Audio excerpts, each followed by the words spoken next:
Okay, so there's my change of colour down there, and I did some of the white to finish off the row. I did another row of white, and now I'm just coming along again and I want to introduce the blue. Now I'm at the point where I was when I changed below, sewing the last stitch of a treble, but this time I'm actually going to finish with the existing colour before I introduce the new colour. So now if I reintroduce the blue, you'll see the difference. So go down, doing the treble here, just the final stitch of that treble, and carry on.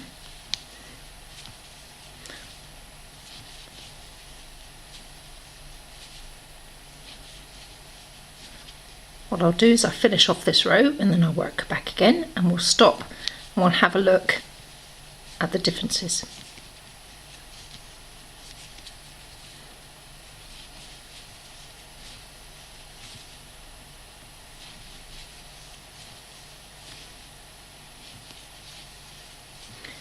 On this piece of work we haven't done any anchoring of the wool, because that would just make some of this work too bulky. All you will need to do when you sew your yarn in is just to make sure that you sew it in neatly.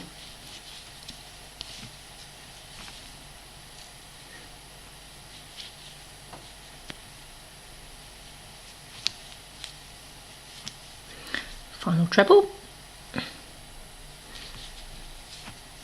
Okay, so we just pull the yarns. Right. So what you have down here is you have, let's just tighten that up a little bit. That's quite a neat ending.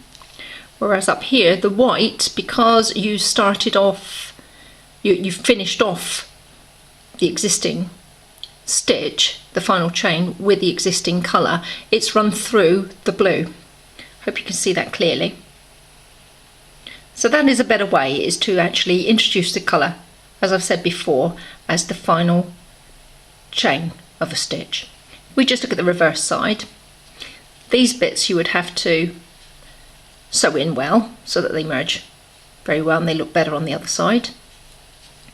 You can't really, well, you can see here where the whites come in, but you can see quite a clean introduction here, not so clean up there. And that's the difference. I would always recommend the first method.